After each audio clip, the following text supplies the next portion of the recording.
दोस्तों, आज की कहानी एक कारीगर की कहानी है। एक बार की बात है, एक सेठ के यहाँ एक कारीगर मकान बनाने का काम करता था। समय के साथ जब कारीगर बूढ़ा हुआ तो कारीगर ने सेठ से कहा कि अब मैं अपने काम से रिटायर होना चाहता हूँ। सेठ ने कुछ सोचा और कारीगर से कहा कि चलो तो फिर जाते जाते एक मकान और बना दो। कारीगर ने ऊपरी मन से एक और मकान बनाने के लिए हाँ कर दी। अब कारीगर मकान तो बना रहा था, लेकिन उसका मन काम करने में नहीं लग रहा था। सोच रहा था कि सेठ के यहाँ इतने साल काम किया तो भी जाते जाते कुछ देने के बदले मुझसे काम करवा रहा है।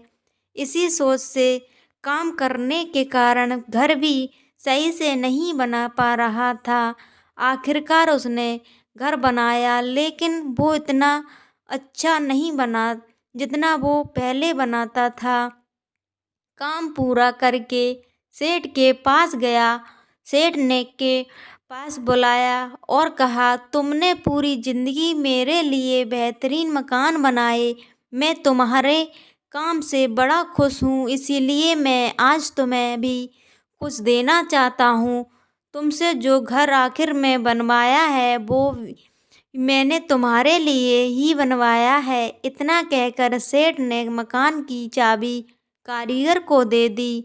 अब कारीगर मन ही मन में पछता रहा था कि मैंने खुद के घर को ही सही से नहीं बनाया। दोस्तों, इस कहानी से हमें ये शिक्षा मिलती है कि हमें अपनी काम ईमानदारी से करना चाहिए। बाकी जो नतीजे मिलेंगे वो अपने अच्छे के लिए ही होंगे। भगवत गीता में भी कहा गया है कि हमें कर्म करते रहना चाहिए, फल की इच्छा नहीं करनी चाहिए। इसीलिए हमें अपने तरफ से 100% देना चाहिए, ताकि बाद में हम यह ना कह पाएँ कि मैंने पूरी कोशिश नहीं की या मैंने अपनी तरफ से पूरा प्रयास नहीं किया।